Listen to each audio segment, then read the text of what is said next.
Get ready for the transcription. 3, 2, 1, start. The Honorable Member who has just spoken has dealt with certain wider questions which appear to me to go beyond the scope of the present bill, which is a short bill before the House. The House will remember that when this commission was appointed, they were entrusted with two tasks. One was to examine the whole income tax procedure and suggest ways and means to avoid or present evasion in future.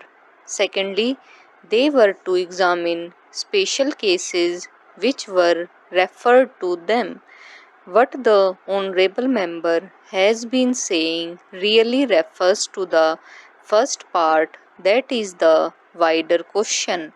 As has been stated, I believe, in the statement of objects and reasons we have received from the Income Tax Investigation Commission recommendations on this wider issue, and they will no doubt come up before the House in the form of a measure, and the House will then have full opportunities of considering them, adding to them, or altering them so that we might evolve a proper procedure.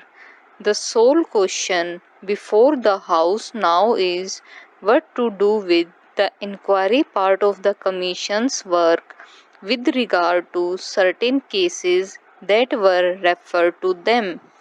Now I would beg the House to remember that this is not a roving inquiry. This inquiry has been confirmed to a certain number of specific cases referred to them up to a certain date. No further cases can come up before them. Apart from that, a fair number of all the cases that have been referred to them has been disposed of, and a large number still remains, and this bill is limited to those particular cases and none other. It does not affect the larger issue, and obviously, the larger issue cannot be considered in the form of amendments to this particular bill, which is meant to give an opportunity to the Commission of Inquiry to complete its task in those specific cases which have been entrusted to it. This matter would normally, of course, have been dealt with by my honorable colleague, the Finance Minister. Unfortunately, he is not here, but I should like to inform the House that next only to the Finance Minister, I have taken a great deal of interest in the work of this Commission, more perhaps than any other of my colleagues. Of course, the Finance Minister will be better able to deal with it. I have also been fairly closely connected with the matter in the sense that I have attached great importance to this work, and I have occasionally had talks with the members of the Commission to find out how they were getting on. May I say that the criticism that has been made, I think, yesterday by an honorable member about the rather story result of their labors appears to me totally unjustified. I feel their labor have resulted in very substantial and very good results. They have labored under great difficulties, and in spite of that, they have proceeded calmly and steadily with their work in the highest judicial traditions, and the House will remember that the chairman of this commission is one of our most eminent and respected judges of India. We attached great importance to the fact that a commission of this kind must have men of the highest ability and integrity, and we were fortunate in finding such a man in Mr. Vradachari.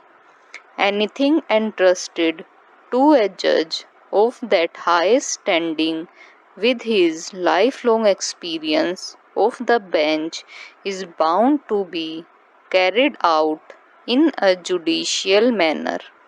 The House can be sure of that. In fact, possibly, if delays have occurred as they have partially, they are due to the fact that the Commission and the Chairman are anxious to preserve every type of judicial procedure and not to do anything which might even give any suspicion of hurrying through and not giving that opportunity which should be given. If the House could see the decisions that they have given, they are tremendously long 70, 80, or 100 pages. They have carefully gone through every opportunity and have come to certain decisions. Most of these decisions, also, I would like the House to remember, are ultimately by consent. Now, the difficulty in dealing with such matters through, let us say, the income tax department, which is the normal way of dealing with them, has been that they cannot deal with them both judicially and at the same time informally. They have to be formal, their rules govern them, and the people concerned do not like that particular process. They do not welcome it. They do not go there easily unless they are compelled by law to go there.